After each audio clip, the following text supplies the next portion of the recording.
Father, who art in heaven, hallowed be thy name. Thy kingdom come, thy will be done, on earth as it is in heaven. Give us this day our daily bread, and forgive us our transgressions, as we forgive those who transgress against us. Lead us away from temptation, and deliver us from evil. For thine is the kingdom, and the power, and the glory, forever. Absolute infinite beingness, God, everlasting life, love, and mercy, manifesting yourself in yourself as your total wisdom and the almightiness. Enlighten our minds to understand you as the truth. Clean our hearts to reflect your love towards you and towards all other human beings. Amen.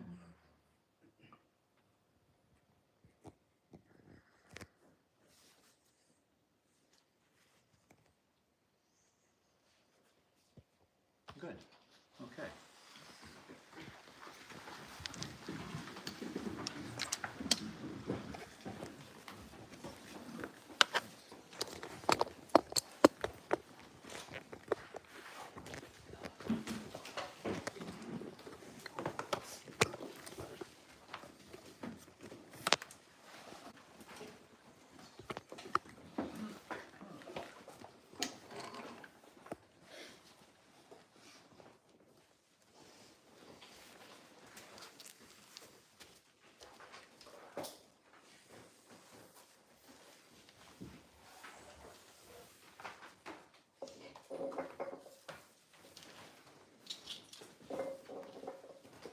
Is it good? Yeah. Okay. Well, good morning, everyone. Morning out there. Another day here. Today's labor is for Hercules to go capture the cattle of Geryon. Did I say that right? Yes. Good. Geryon. Okay. He's like a three-headed, triple-bodied monster that has this herd of red cattle that Hercules has to go get, and we'll talk more about that later. But let's just talk about something else to get started. There was a time in my life where I was facing a great danger, life-threatening danger. It went on for some years, and it's very, very serious. And it was a time where I couldn't go to Dasclos. It was sort of the end of his life. But I had a friend going. So I said, can you ask Dasclos about this? This is really serious, you know? And so he went, and he comes back, and he tells me, Dasclos said, and he said it just like a short answer, like, he will be all right because he has fortitude. Fortitude? You know, well, I can't know what that is, so I started looking it up. And it turns out it's one of Plato's 4 virtues that later on the Christian church adopted as their cardinal virtue. And cardinal virtue just means the principal virtue from which all other virtues come. So, first, you know, you can imagine, I was thrilled that he thought I had any virtue, right? Let alone a cardinal virtue. And the cardinal virtues are fortitude, justice, temperance, and prudence. And so I started introspecting on these and my virtue of fortitude, right? And it dawned on me, the only reason I had fortitude was to make up for my lack of prudence. Because when you're not prudent, you get yourself in a lot of trouble and you have to work through it. And prudent just means the ability to discern the appropriate course of action. In other words, it's cautiousness. Cardinal virtue. Not fear-based cautiousness, but, you know, reasonable cautiousness. Justice is really just fairness. And we're not supposed to judge others, but we have to judge situations to determine what's fair, you know. Christ said only to love people, not judge people. Because if you judge people, as he said, you will be judged to the same standards you're judging other people. If you're harsh judgment on somebody, you will be harshly judged. Judged by who? Well, God doesn't judge. It's the law that judges. And we all hear about the judgment day. Oh, the judgment day. That's going to say every day is the judgment day, because whatever we're doing, we're setting ourselves up for a karmic consequence. If we do something good, it's going to be a good karmic consequence. If it's not, it's going to be trouble. So, and you know, they say the 5 virtues of Christ, one of them is justice, and it's associated with the hands, because justice really is a measure. You have to measure what's fair, not only for you, but for other people. It's like in business, when you have a business deal, if it really benefits you and not so much the other guy, that guy's not going to do the deal again. Or if it benefits him a lot and not you, you're not going to want to do the deal again. So we have to use, you know, sound judgment in that case. Intemperance is the other one. It means restraint, self-control, moderation. Plato called it sound-mindedness and knowing the right amount. So you have to determine that. You know, you have to have temperance and not just overdo it, right? Daskalos was saying one of the biggest challenges for people is they overdo things, they overvalue something. So temperance helps us not overvalue. And then fortitude is just really strength of mind that enables a person to face danger, bear pain, or adversity with courage. So, and really, it's endurance, right? And that's one of our promises, the 4th promise of the researcher of truth. And it's one of the most important virtues. 4th promise is to endure patiently all trials and tribulations the most divine law may bestow on me. So it's endurance. Endurance is a tremendous quality to develop in oneself. And a lot of times, you know, you have these situations and people, I just can't endure this person. I can't endure this person, right? And so they make a big effort to get away, to avoid the situation, rather than making a big effort to learn how to endure. And one good way of developing endurance and is like to do something you really don't want to do, you know, like taxes or something. And the other one is not to do something you want to do. That builds a real strength in you. You know, you should practice that consciously in that situation. And a lot of people, they give up when something challenging comes. They give up. They don't endure through it. And this endurance is a tremendous virtue in both the material world and the spiritual world. It's actually the secret of having success, to be able to endure. A person who endures and won't give up, they end up being successful. Lack of endurance just causes all kinds of problems inside of us and relationships and situations. So, yeah. And when you think about it, what's the most valuable things on earth? Well, spiritually we know, but material things, it's something that's lasted a long time. You can take a cheap $10 Walmart watch buried in the sand, and 1,000 years somebody digs it up and it's a great value because it has endured the test of time. And it's the same with great people. They endure to the end. Whether their mission is mundane or divine, it proves the greatness. Their greatness is proved by their ability to endure. Now, don't mistake egoistic stubbornness for endurance. A lot of That's a people, good question. you know, I'm going to have that thing. I'm going to have that thing. No, that's not endurance. Because the personality, certainly the egotism in the personality, doesn't have real willpower. The willpower comes from the inner self.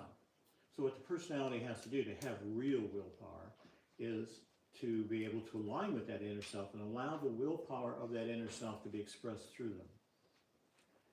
So, stubbornness, that's what Daskalos always said. The egotism is just, what it thinks willpower is just obstinacy. So, It's just what? It, what's that? Sorry, it's just what? It's obstinacy. Abs- And obstinacy, it blocks our real willpower, and it blocks our real life, and it blocks our real endurance. We think it's not, but it does. So our spiritual journey is much, much longer than anyone's ever told us. And the amount of number of incarnations it's going to take is way more than you know. And the spiritual trials and tests and tribulations are much greater. The farther you get to your goal, the more the challenges come. You know, most people just seeking spiritually, it's one thing. But Daskalos, for example, I mean, he was really breaking down the illusions.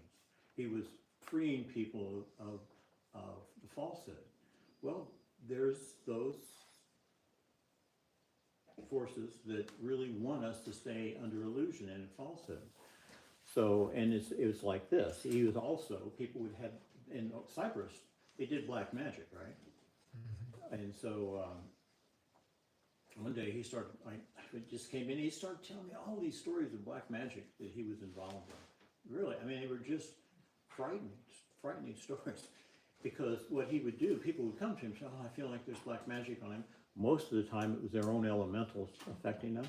But there were a real black magician, especially after that thing had happened in Beirut where they bombed, Lebanon, no, it's Beirut. They destroyed themselves. The Muslims fought the Christians, the Muslims fought other Muslims, and then what used to be called the Paris of the Mediterranean was just destroyed. Daskalos had 200 students in there, and when the thing was over, there were only 2 students left, and that's only because they left and went to France. It just was horrible, but when all that started happening, the black magicians ran off too, and they ran to Cyprus. And so he was constantly getting these cases of black magic against him. And now he is the biggest enemy of the black magician, right? So he would take them off of people. And then the black magician would get mad and kind of attack him. And so he had to face all kinds of attacks. So his level of endurance was, right at the top. I remember this one story, there's quite a few stories, but I don't think I can tell this one. This one was this lady, and she was a black magician, and she kept doing things. He kept taking the spells off the people, and she kept doing it. Then what happens when he does that? There's an elemental on him, so when he takes the elemental off there, where does he go? Back He to goes the back to the magician. black magician, right? So he had taken a number of them off him. Just one day, this woman was walking in her garden. She had I want to say a machete or some sort of sharp, pointy object, right? But she's walking in the garden. She steps on a rake, and the rake hits her, and she falls and stabs herself and dies. Another one, this black magician, he was called by the church that they couldn't exorcise this house, and every time anybody went in it, books would fly off and hit them. Kind of like in the movies. It really does happen, not very often, but in the old world Cyprus in that period of time, it definitely was happening. So they called him in to do it, and he got in there and he meditated on it. He traced the elemental back to the guy creating it, and he sent that guy a message somehow. Somebody delivered it to him or something. Said, if you don't stop.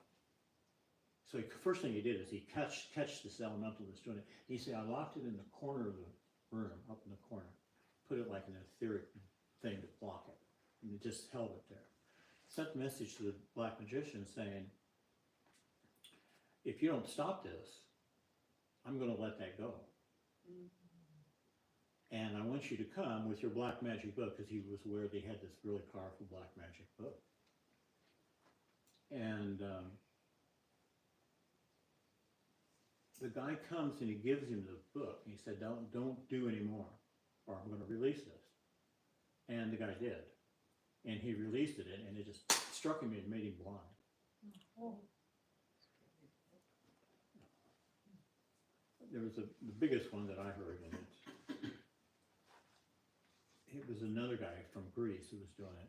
And it was really strong, and Daskalos kept breaking him off. The guy, finally the guy created this demon and sent it at him. And Panagiotis tells the story, she was a child, that it came and she said when it hit the house, she said it sounded like a giant hitting the house. And Dasclos put his family in a white circle and put candles around. Now, you do that because that's a protection, and you stay in the center. It's a protection. And it's also symbolic. You know what those merry-go-rounds in the parks where you spin? If you stand on the outside, you're going to get thrown off, right? You stand in the center, it's okay. It's just kind of a principle like that. So he had him in there, and this thing is boom, boom, boom, and then she hears her father say, "If you come in here, I'm going to take something from you." And boom, it came in, and he fought it. It was materialized in a physical form, fought it, and he broke a horn off of it. And so when it was all in the thing, it freaked and ran back and killed the guy who sent it. But when she came out, she said it was a horn.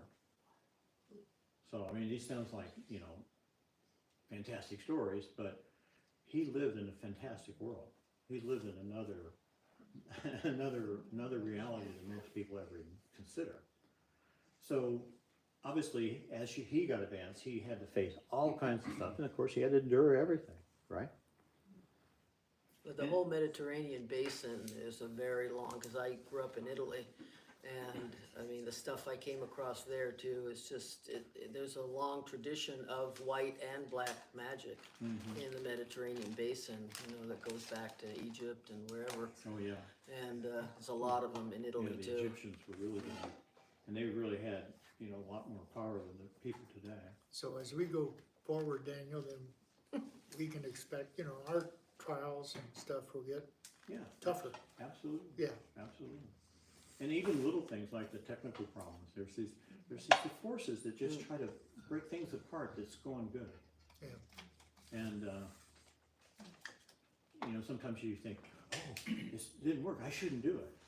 That's what they want you to think. You say, no, if you set your mind to do something good, you should continue on and do it. But us knowing the truth is a good shield, a defender. Yeah, Just yeah, search for the truth. yeah. How to know the difference when we are embracing endurance and actually embracing this virtue versus being stubborn? Like how to know when to let go or when to say, okay, I'm done with this. For me, it has a different vibration. You know, I want it, I'm gonna have it. Don't tell me that. You know, it's like it's this willfulness that comes through you. But endurance is almost like this thing from the core of your being, because it is coming from the core of your being. It's coming from the inner self. And that's what we're trying to do. Develop our ability to connect with that endurance of the inner self. It's totally the inner self. And walk, no matter what. No matter what. I don't know how to answer it any better. It's just a vibration for me. Okay. Have you ever noticed when you're being egotistical? Yeah. And you ever notice when you're feeling like one with yourself? Yeah. Yeah, it has that quality. Okay, thank you.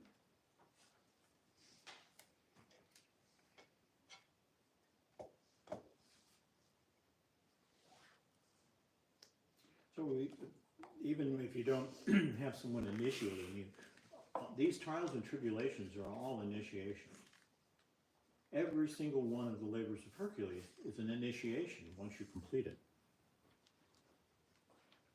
And you have to just patiently endure, just like our fourth promise, to endure patiently all forms of trials and tribulations. Because what those situations do, they expose the difference between the false and the real. They give you a great lesson. And once you come over it, you know, you get something out of it. Something comes to you. And really, one of the greatest tests of your spiritual progress is how much you can endure. I mean, if we had some demon sent to jump in our house with a horn, I mean, I don't know how you could endure it, right? You'd run out the back door. Hey, actually, there was another story he told me one time. It was really funny. The writer Marquitas that wrote the Magus Astrovos and all that, he lived in Maine, and he was a professor, and one of his fellow professors bought a house. And again, people got in it and it was really weird feelings and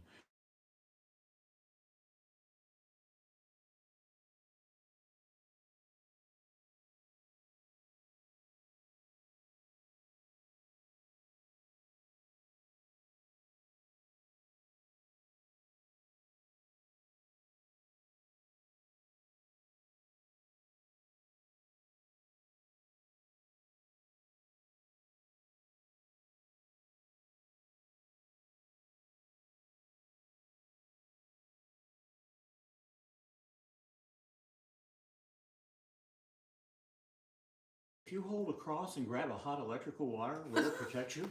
No. You have to know how to use these things and how these energies work and how to control them.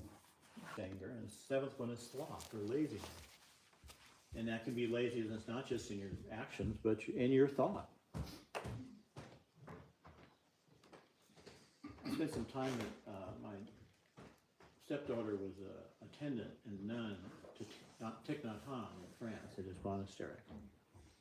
And I went there and participated in the whole thing. And people have a sense, people are lazy. You have this little laziness in it. And for him, the way he dealt with it with his monks and nuns was he gave them one day a week called lazy day. And they could just be lazy.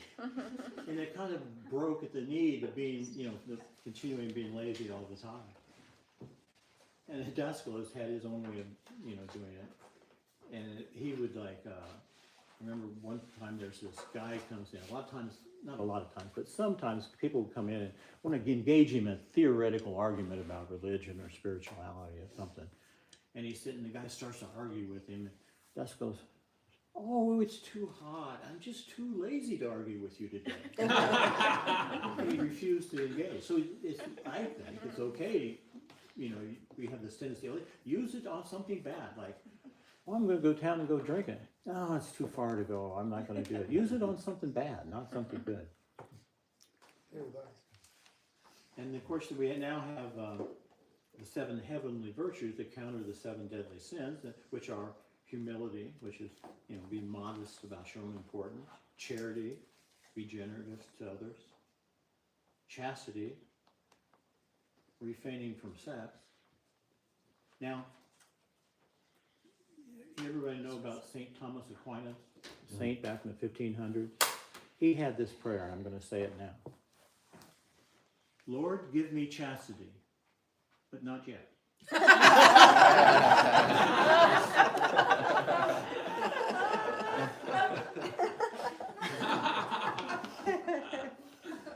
Wise. Fifth one is benevolence, obviously doing good work. Fifth is sobriety. Wait a minute, sorry, what came after chastity? Benevolence, Oh.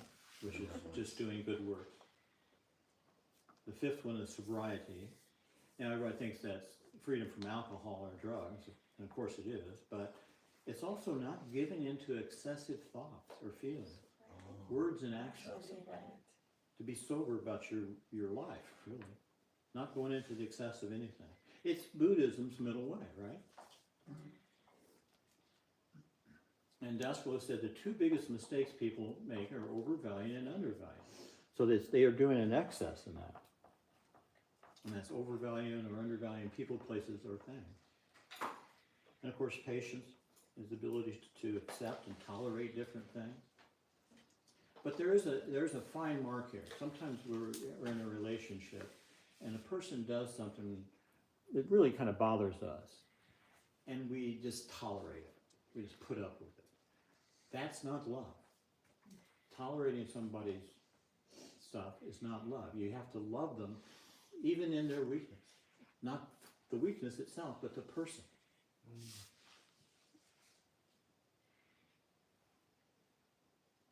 And the seventh one is diligence, steadfast, earnest in one's effort. Dascalos was always using, he's referring to this when he says, be sincere with yourself. That's one of the most important things to be as a researcher of truth. So now, we talked about virtues and vices. Okay, well now we're supposed to use them together. So We use humility to overcome pride, charity to overcome greed, chastity to overcome lust, benevolence to overcome envy, sobriety to overcome gluttony, patience overcomes wrath, diligence overcomes sloth. So we use them together. So if you're feeling lazy or greedy, you can just apply the opposite virtue. And you try it. It really, really works, I'm telling you. So for researcher of truth, there's no halfway measure. You're not putting your toe on the path. You're on the path. You got to commit to it. And a researcher of truth either finds their real self or loses their real self. And you remember Christ saying, he who loves himself will lose himself. He who hates himself will find himself. Well, the hate part is wrong. It's really just, you don't care so much about self. But which self? Well, of course, it's both selves he's talking about. If you love your present day personality self too much, you'll never find your real self. You have to be able to separate that and come above that. And if you hate or don't care so much about your personality self, don't attend to it too much and start to seek stuff, you will find that real self.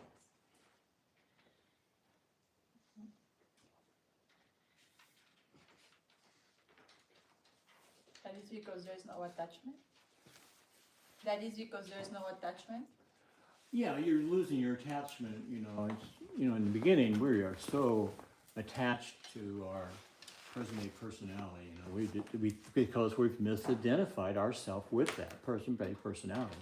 So as you start to lose your interest in it, and don't care about it so much, it creates this attachment that allows you to rise and find the inner self, as well as bring the inner self through.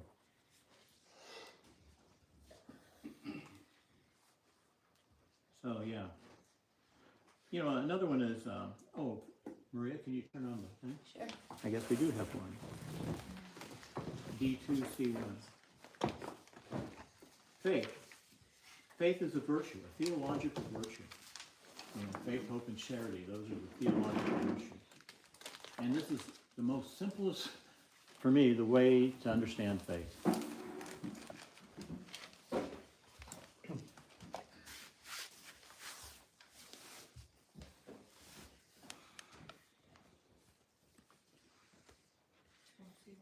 That's not it.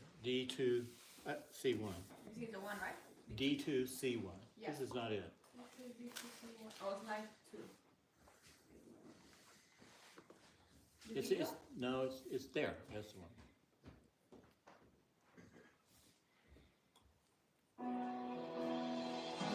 You just keep reaching forward, even when you don't see where to place your hand, even when you can't tell where to place your foot. It's very short. Play it again. My whole life has been nothing but this. You can't see what you're reaching for, but you just keep going. Thank you. So true. Let's do the next one too, because the next one is like faith in God and faith in yourself. Is the volume okay? Yeah, it's good. So this is your idea versus God's plan. So you plant a seed, it grows into an apple tree, and it builds apples, and you're happy. And all of a sudden, a storm comes and knocks it all apart, and you feel your plan has fallen apart. But then God's plan brings up all this multitude of abundance. That's great. And we're always bemoaning when something, Yeah. something we're trying to do gets thwarted or Yeah. falls apart. And again, there's so many times in my life where this has happened, is you're just, it's falling apart, and then. Yeah. We play it one more time? Yes, please. Sure.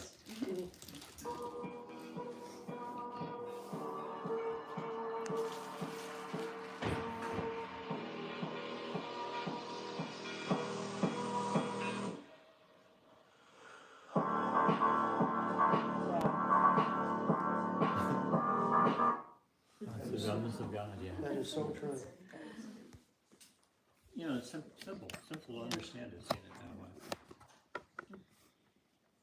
we lose our job, it's not so simple to see it that way. No, it's, when you're in that, in the storm, it's really hard to see. Yeah, that's why you have to have faith and just keep going. Right. Yeah. And I like to tell myself like that, let go, let God. Or as the late, great John Lennon said, life is what happens when you're busy making other plans. Yeah, absolutely, yeah. Sonny? Are these like, I keep seeing sevens, so whenever I think of seven, I think of the musical notes. So are these kind of like tones of our expression, or do they have anything to do? The virtues and vices? Yeah, They're qualities that we develop within us, that we unfold within us, really, because the inner self has all of it. So what we're trying to do is unfold what's already within our real self into our present day personality and give it expression in our lives.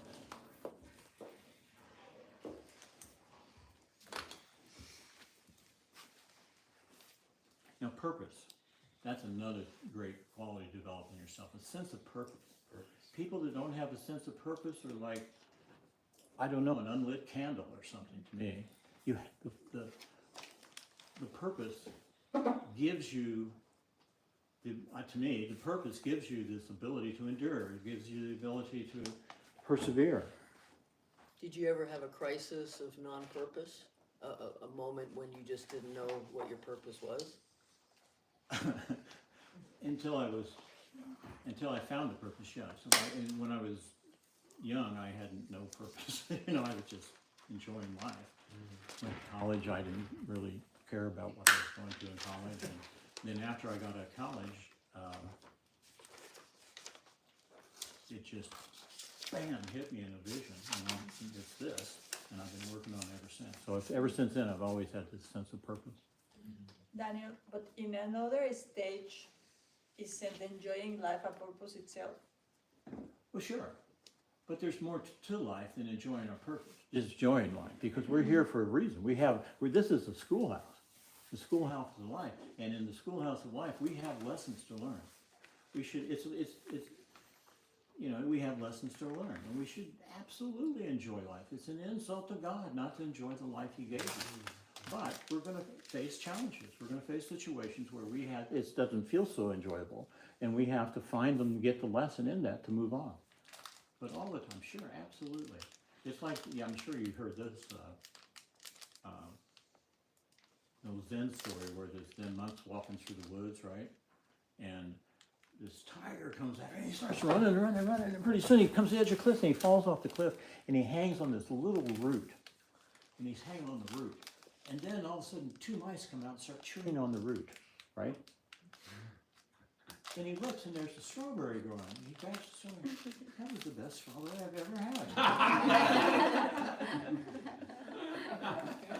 A friend in Romania who made the movie, a little short movie about that. And to do it, he found this guy in Romania who was an animal trainer who had 2 white tigers that he used for the film. But he also trained 2 mice to come out. And those mice ran out and started chewing on the root in the image. He was so good. I mean, of course, that's the way they do it, is they put an elemental into the thing to do it, but even on a small amount. And I was like, wow, Bogdan, that's really amazing. That's really an amazing thing.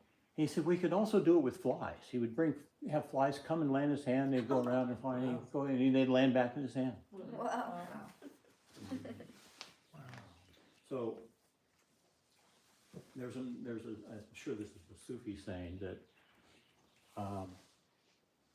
he who sincerely seeks his real purpose in life, that purpose is seeking him.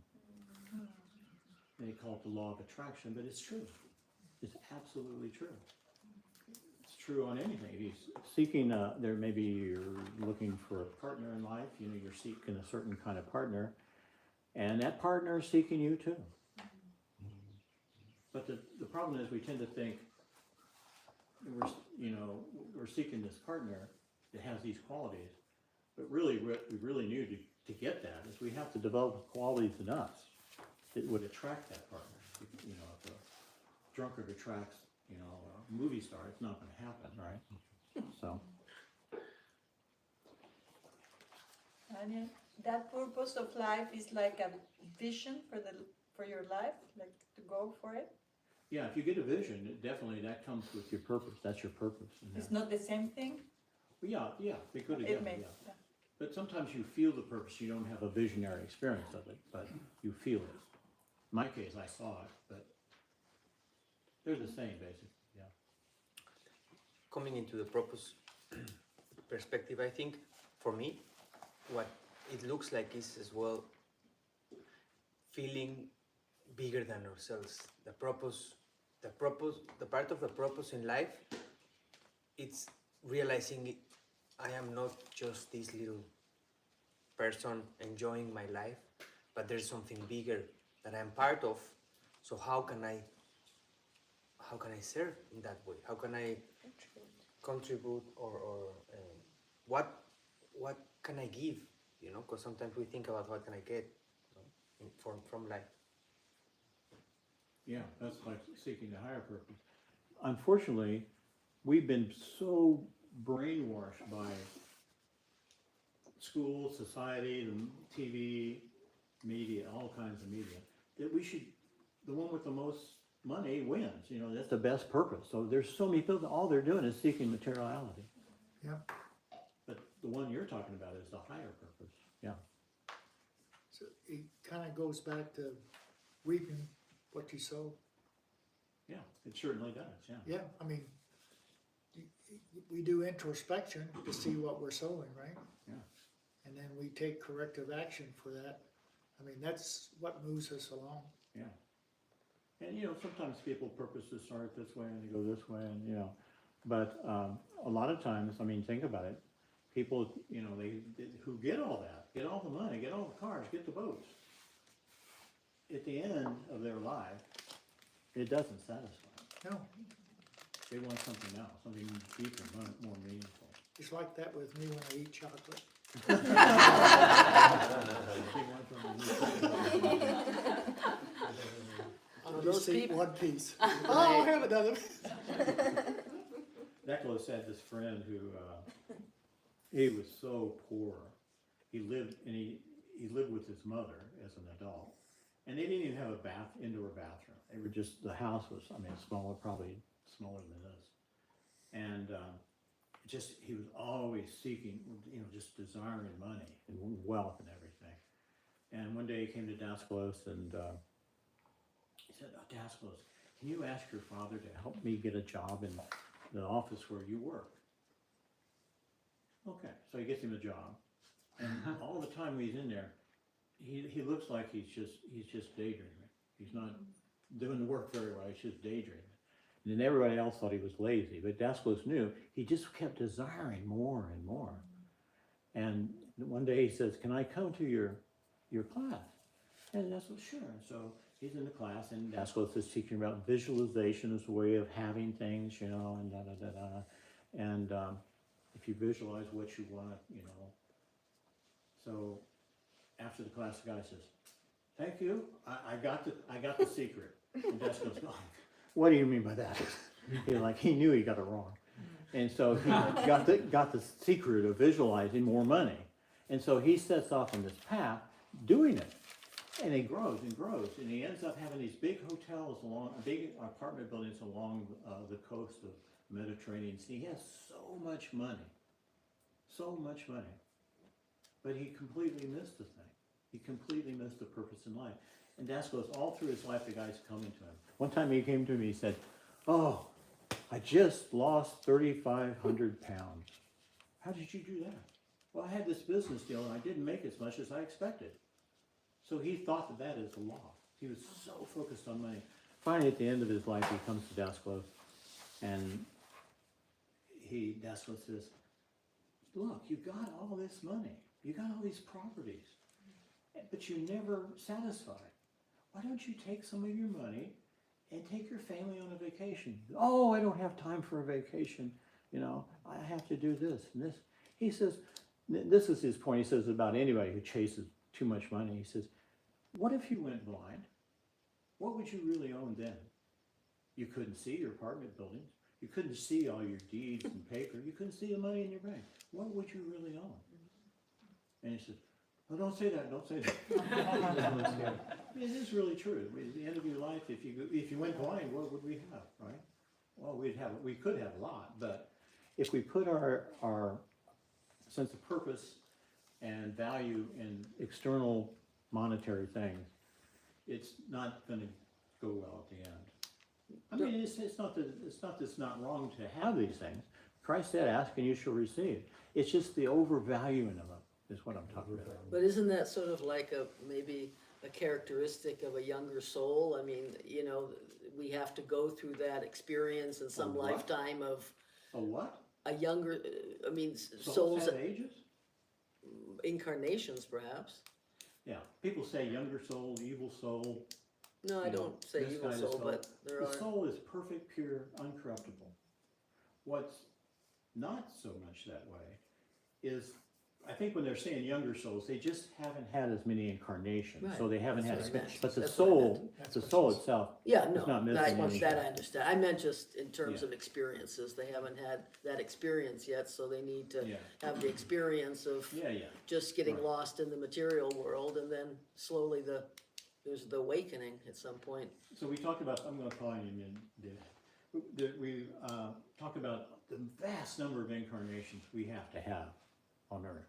And what we think of as an old soul, somebody that's come back, but they've learned the lessons.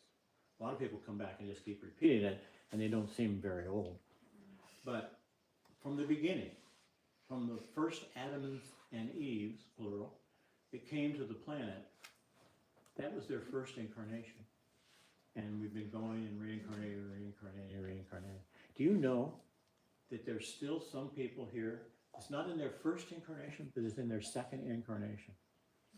Some, Here being Earth or in On this, Earth. in this group? Okay. so there's some,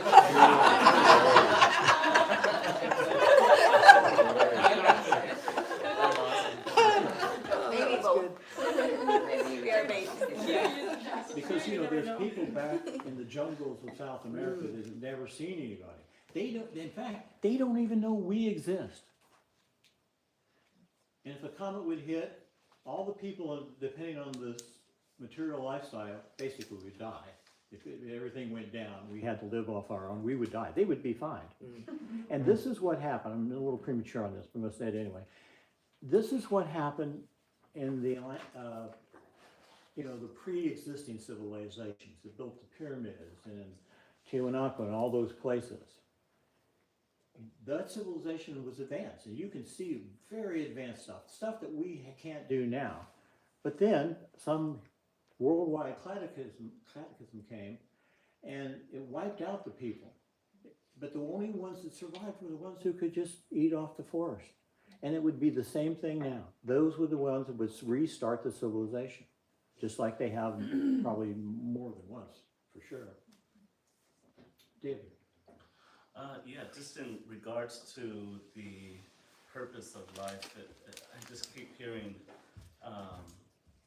Christ, he says it several different times in the Bible, I think it's 3, and he says, the first will be last, and the last will be first.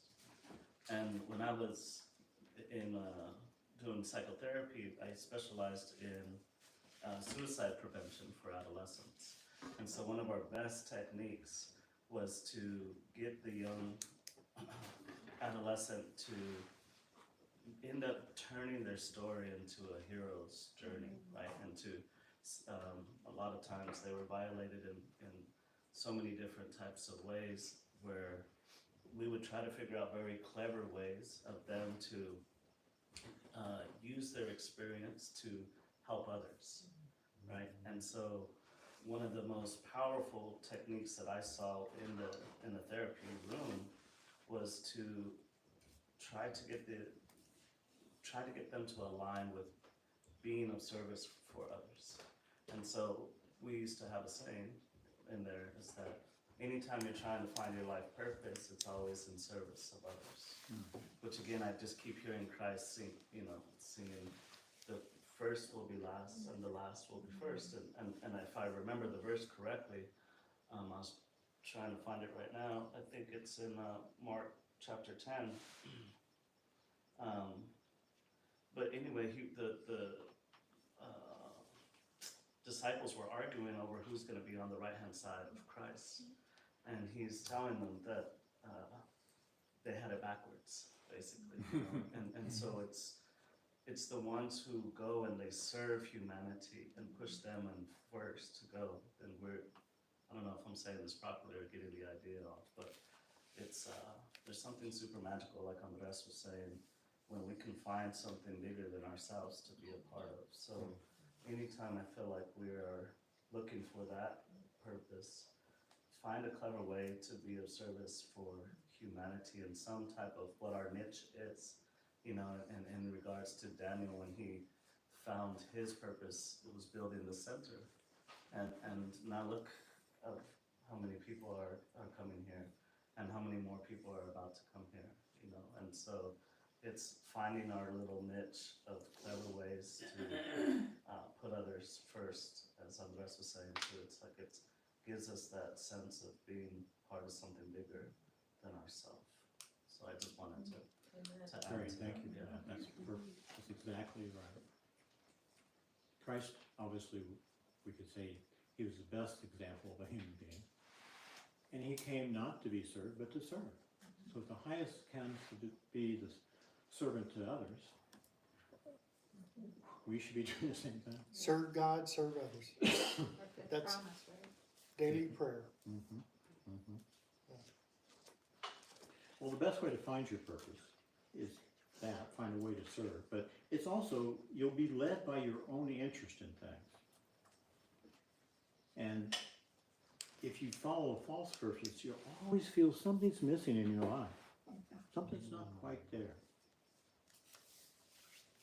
So follow what you're attracted to and the way that suits you best, because, and this is another really important part of the teachings, is everyone has to do it their own way. You can't follow somebody else's path. I mean, they're way showers and they show you a path, but your experience on that path is going to be your own. It's really your own. You make it your own path.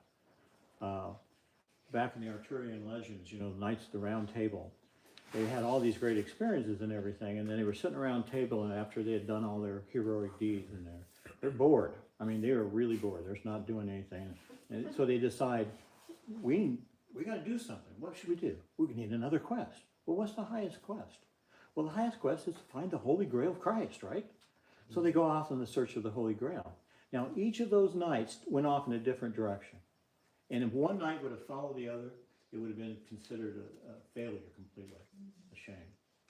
So we follow our own way, and we'll be guided. That's what said about the teaching. He said, you'll take these teachings in, and you'll be inspired to do something with them in your own way, and do that. It's not like there's just one way you can express these teachings. There's lots of different ways. But the important thing is the essence of the teaching. And it's something else. The importance of this is another thing. It's not the personality of the person giving the teaching. You know, some people who are giving the teaching in our system are shy. Some are very strong and forceful. Others are humble. Others aren't so humble. But it doesn't make a difference. What makes a difference is the teaching they're imparting. So don't get hung up in the personality of the teacher. Go for the teaching.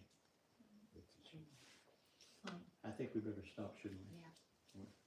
Had some great stuff to tell you, but I'm sorry. Great stuff, yeah, teachers, teaching itself, it's so important. No attachment.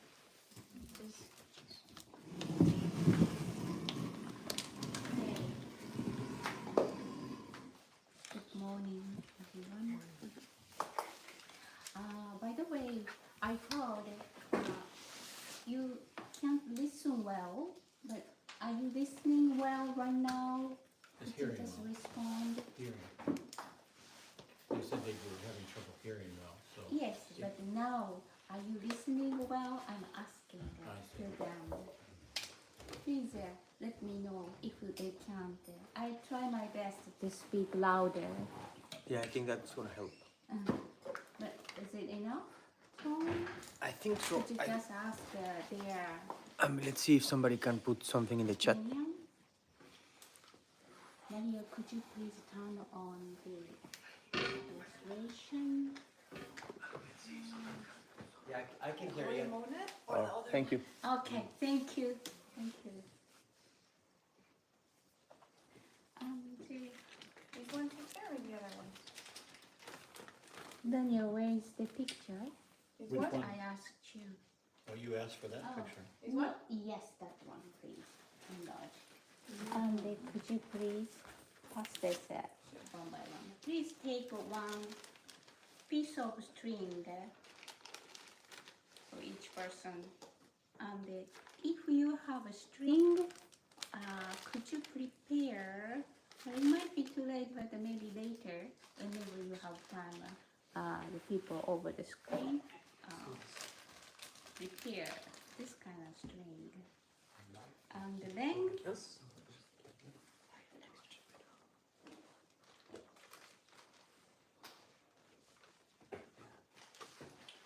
Yes, we couldn't plug in the microphone, so the only thing we can do is try to speak a little louder. Okay. There's a couple people, Aki, that says they could barely hear. But that was in the morning. Oh, okay. I'm just trying to look at the timing of it, and then somebody also said that, yes, they can hear. Yeah. okay, thank you, Yep. David. Yes. Yeah, I sort of barely can hear was in the morning. Oh, okay. So just maybe when we have the camera, if you speak a little louder, it's gonna help. Okay. Okay, so I can hear you does pretty this, good. Yeah? it doesn't influence the position of the mic? It's not this mic, it's only in the phone. Okay. I don't know. I have no idea. So the length of the string is like 12 to 16 inch. And in centimeter, oh sorry, no, it's like half of it. It's 6 to 68 inches. The string, length of the string. Or in centimeter, 15 to 20 centimeters. It is actually the radius of the sphere. Chloe, thank you for making it. Chloe made it for everyone. And yesterday we learned about the labors of Hercules, number 9, about Hippolyta. Actually, I wanted to do this exercise yesterday because it's relating to the exercise for the solar plexus center, but we need to review, you know, 4-sided and 3-sided pyramid exercise. So I would like to do this exercise as the first session of today before we start the labor number 10. Okay. And I have so many things to say.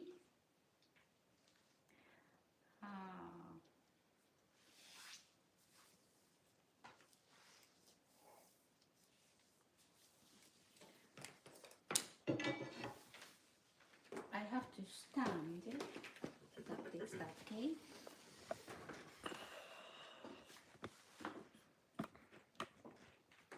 In this session, we will work on our solar plexus center.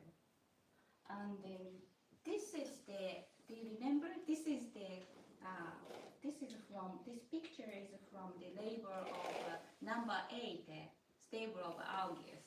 We create a flow of etheric vitality, etheric energy, you know, creating along with the circle, counting the number of breathing. And if you remember, we move on the periphery, the circumference of the disc. Okay? But this time, we create a watch hand. And first, we visualize the sphere on our solar plexus center. And next, we visualize like a watch hand. Okay? Watch hand. Okay? And like 12 noon position. And exhaling, we go like a left to the spring. Exhaling. 1, 2, 3. And after that, inhale, going up. 1, 2, 2, 3. 1, 2, 3. 1, 2, 3. But we don't stop at the bottom. We just move like constantly, steadily like this. Okay? And as we know, Bless we create a sphere, sky blue, beautiful sky blue sphere on our solar plexus center. And like we did, Daniel gave you the exercise, short exercise, creating a sphere and a disk in the middle, right? So we do the same thing in this exercise, but then we go deeper. And on the disk, we create this watch hand and make a rotation. And when you do this exercise, please feel both ends of the watch hand and in between. So feel entire length and move it. We don't move the disc itself. We move this hand for 3 minutes. So the bottom of this is in the center of the solar plexus, the very center, The middle point is, as we know, the a navel. little bit behind the navel. And we go like this, go down, passing through the spleen, and touching the genital center, and going up, go back to the sternum, the bottom of the sternum. No. But we don't stop once we started, but you can follow your own favorite, pace. Okay? Well, I have some warning. Like we studied and like Daniel, explained. And Maria, you're a pregnant woman now. And people who are suffering like a nightmare or kind of psychical attack, or people who are trying to take kind of outer source to experience kind of divine things, like a drug or whatever. I really don't recommend to do this exercise. First, that's why I divided this exercise to 2 parts. At the beginning, we create a beautiful sky blue sphere, and the disc is divided into half. And please cleanse your solar plexus center number 9, completely. And until the end of exercise, please do this without creating this movement. But if you feel like, cleanse enough, wanna try. So it's up to you. You can stop. I will tell you in the middle of the meditation, please stop if you don't want to move on. But if you want to move on, please follow. And we will do this exercise. The reason why I say this is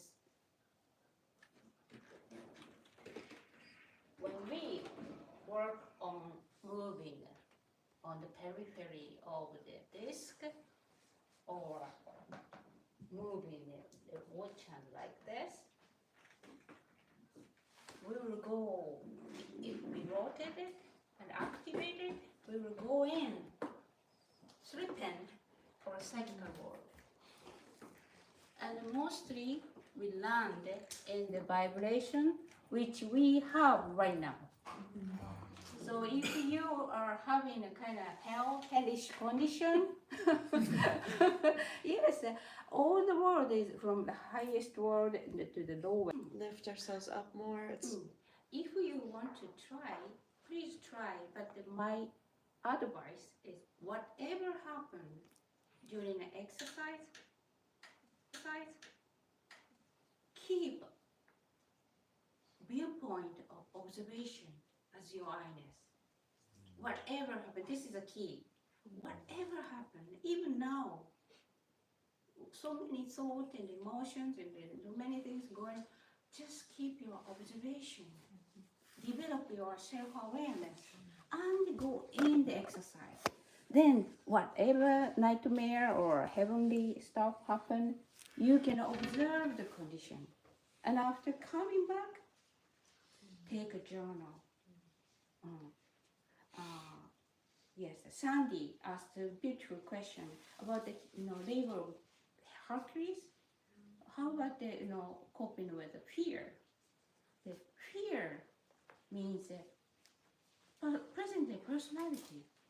So we should not cope with this kind of nightmare. We can't win our egotism or bad elemental by our present day personality. We have to stand beyond that, having the perspective of observation. So to work on the labors of Hercules, we always have the eye of observation, whatever happens. Same thing happened in this exercise. And Daniel told me one of the online people, who is her name, who has a trouble of can you Sala? Can you explain a little bit? Because I just know. She just basically was saying that she had an unpleasant experience doing the Three Sons meditations, and she's hoping she's thinking she's doing something wrong. So I'm going to digress. I'm going to weave. Back in the 70s, there were a lot of people doing LSD. There were a lot of people doing LSD, and the worst thing could happen, you'd have a bad trip. So they always kept Librium or something like this. Now, I never did this, but this is what I was told they did. They kept Librium, so if they were having a bad trip, they could take it and come down. If you have a bad experience, cover yourself in white light. Stop the meditation and just cover yourself in white light, and in the same way, it will bring you down and protect you. So don't force through it or something.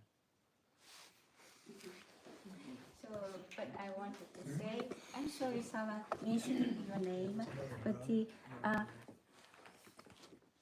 if you feel something uncomfortable or some reaction, physical reaction during doing an exercise, teaching says even breathing consciously, comfortably, rhythmically, that stabilize our three bodies and give us strength.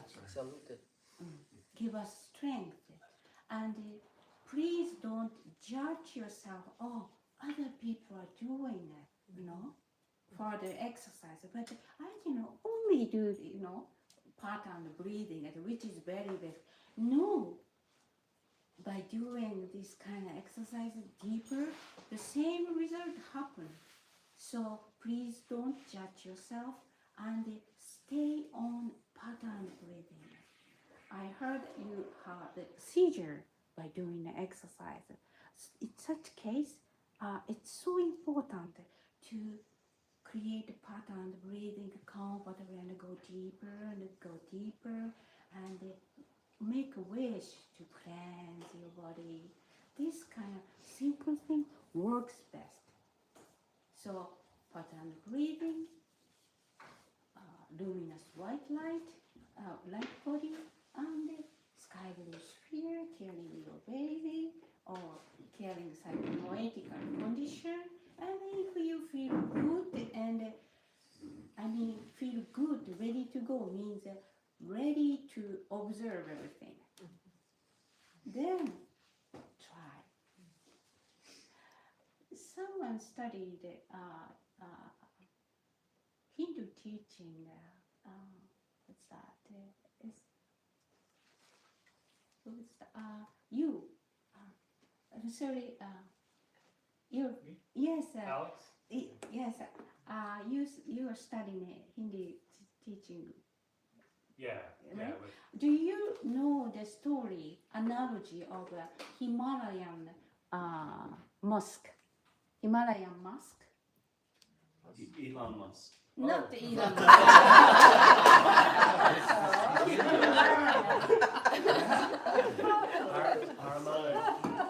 Himalayan? Himalayan musk. Maybe my pronunciation is Himalayan. If you know, Himalayan? we have a Himalayan. fragrance. It's not Himalaya, it's in Asia. It's in the forest of Asia. Musk deer you're talking about? Yeah, but we do have one. It's a Himalayan Okay. analogy. Maybe in Asia too, but the Himalayan, there is some teaching analogy. And oh, do you know that? Yeah, I put it And in then the first book.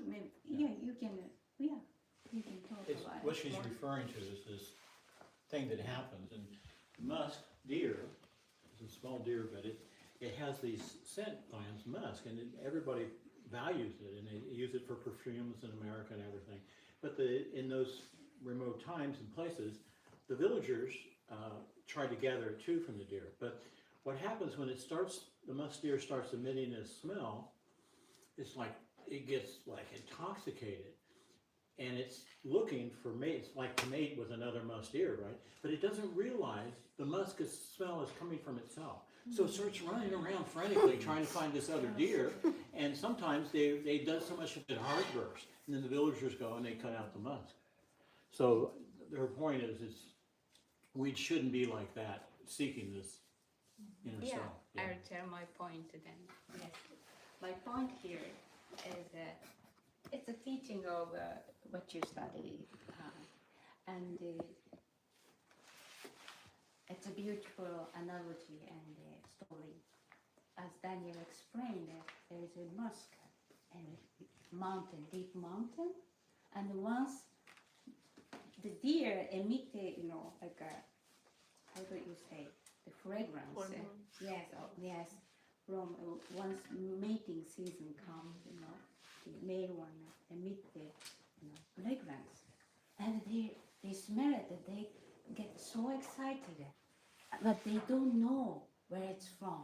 Then they search everywhere, and at the end, they jump from the cliff.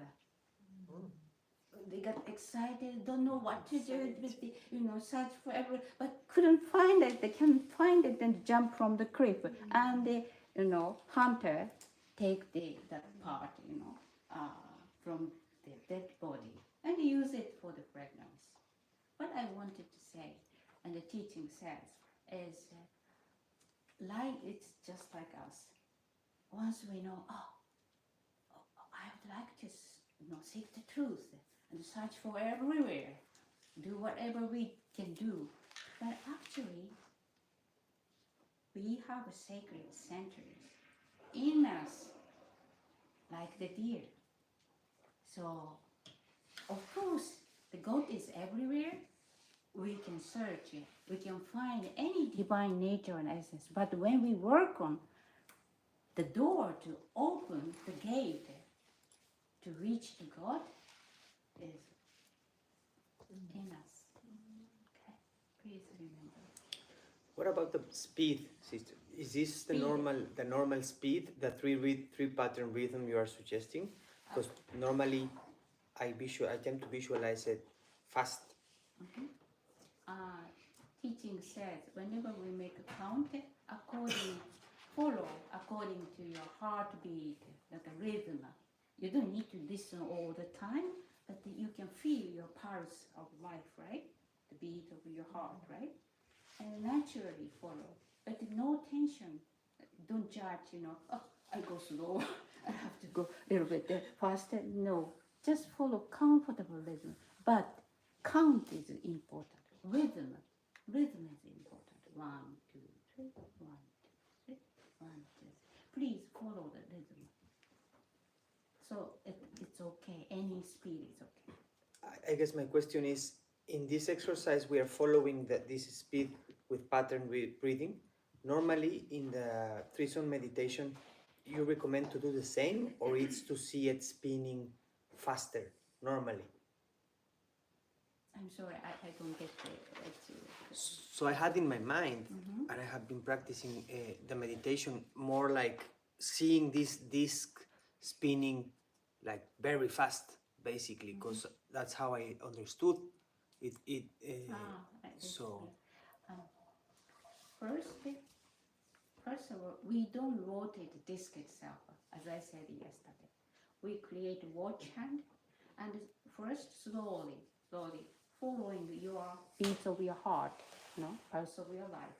But you have originally your own rotation and the speed of the rotation, and by doing the exercise, you will know your own comfortable speed. Then follow it. But the point is a constant, steady movement and observation is important. Got it? Did I answer to your question? yes, I think so.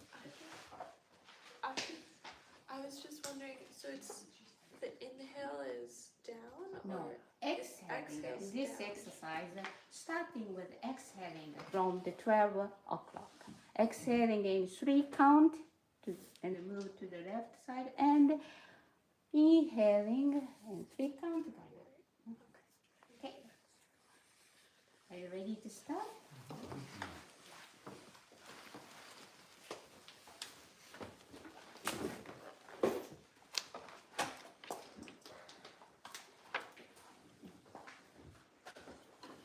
You have to get back from it. Back.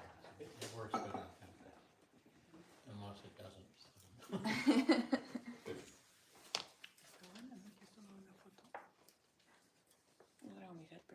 That's all right, just leave it on. Or you need something else?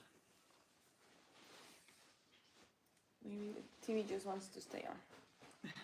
We'll get some more batteries for it. Yeah. You ready? Yes. Forget about everything. Just relax.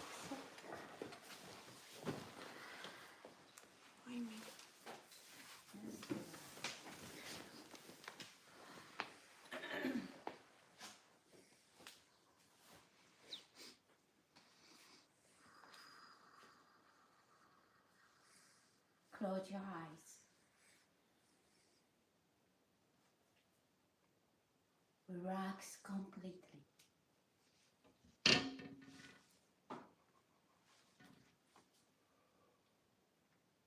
Feel being inside of you, in your body. And feel your etheric double.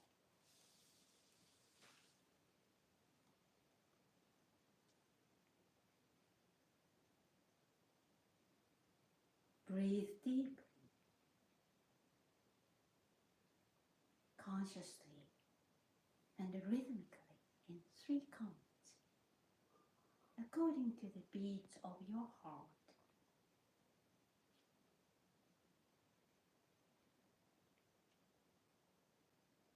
Inhale in 3 counts, and exhale in 3 counts, naturally, without holding a breath.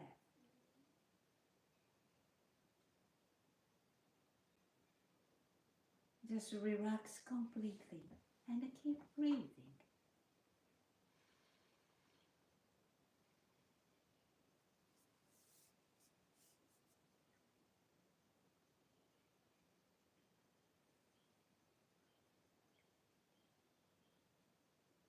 Now using only the aesthetic ether, feel your entire belly from the bottom of the sternum, the sides of the belly, down to the genital part.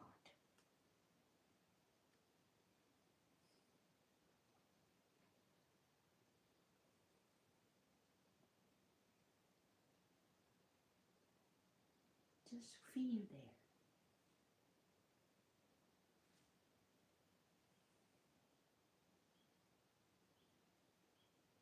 The central point is behind your navel, in front of the spine.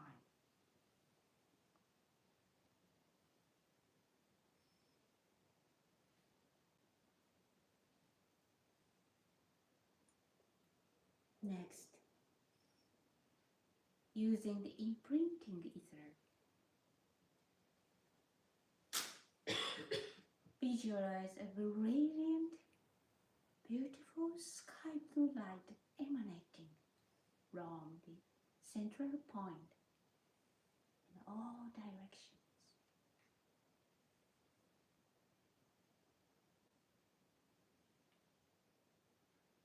This etheric radiation creates a beautiful sky blue sphere, looks like sun in and around your belly. The size of the sphere is like a beach ball, 12 to 16 inches or 30 to 40 centimeters in diameter.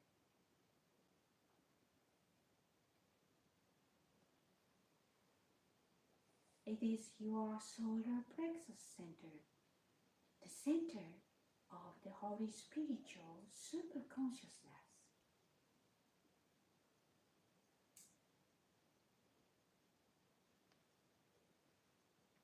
It is a storehouse of the etheric vitality and distributed into your whole body.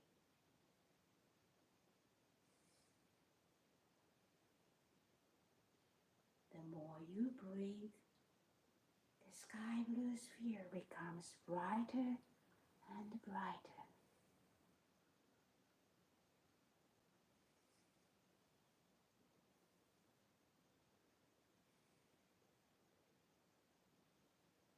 Feel yourself being in the sphere.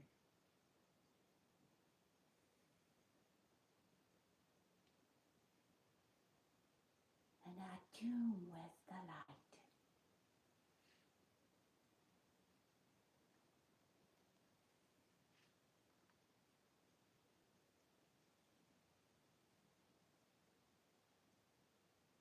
Here, there is also the seat of the subconsciousness, where your elementals are gathering.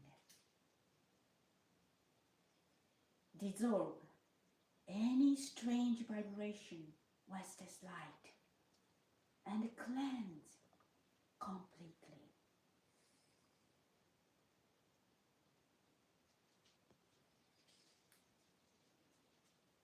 And feel tranquility, sweetness, and calmness.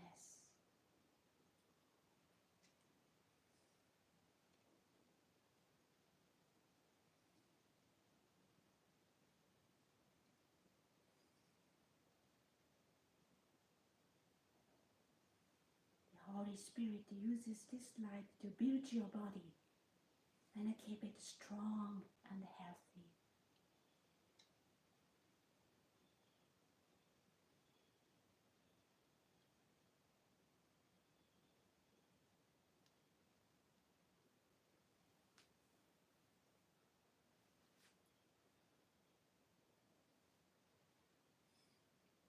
Okay.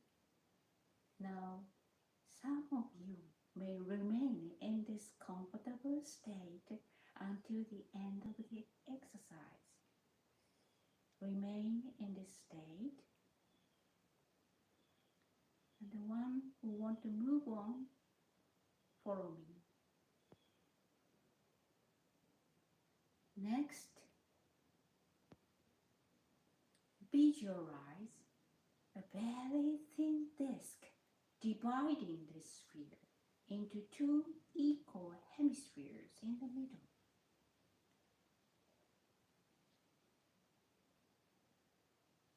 The central point of the disc is the same with the sphere.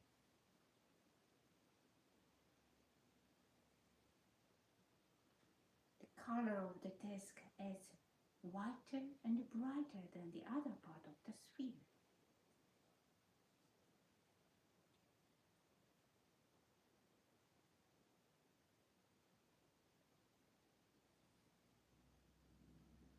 Now, visualize a white vertical line connecting the central point and the top of the disc at the sternum. Looks like a hand of a clock. 12 o'clock position.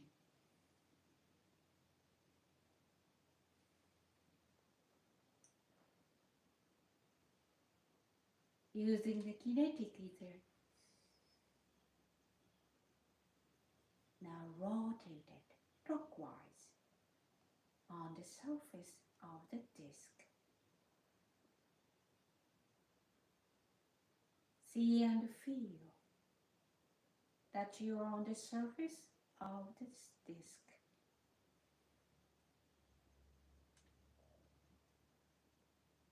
Concentrate on both ends and keep the line straight.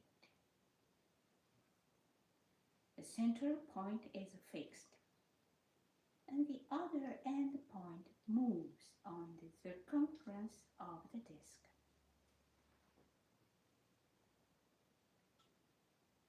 By exhaling in 3 counts, the white line slowly goes downward to the left, outside of the spring, and goes down to reach the genital area.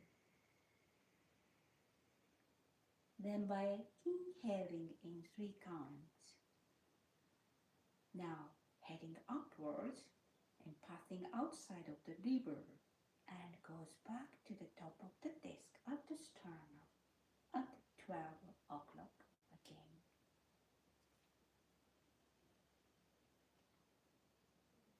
Continue this movement. Keep the rhythm. And using your willpower,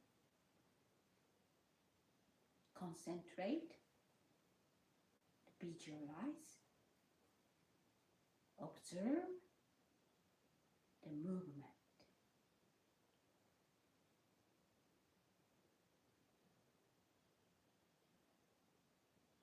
The white line rotates steadily on the luminous disk like a clock.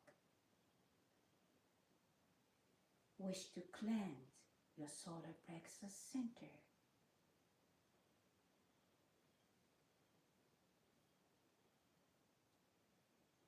Whatever experience comes to you, keep the steady movement until I call you. Enjoy the movement for a while.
Okay.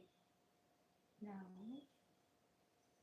stop the movement at the sternum and complete your exercise. Now, everyone, slowly come back to your present environment again.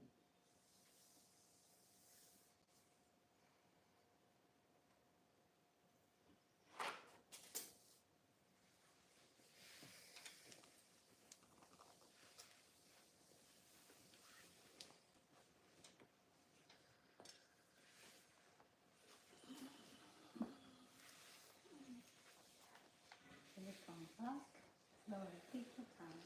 Please take your time. Some went so deep.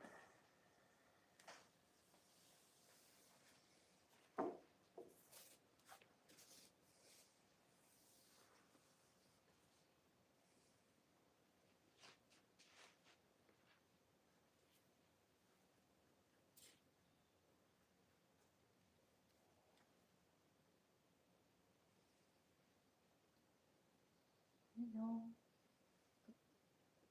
whatever you experienced, please take a journal from your observation, through your observation, and accumulated. And we do this exercise for solar plexus center, and also on our heart center too, same exercise. And then if you cleanse enough, we do the same exercise on our head center. This in front of the nothing, and the top right there. So we move like this way. Yes.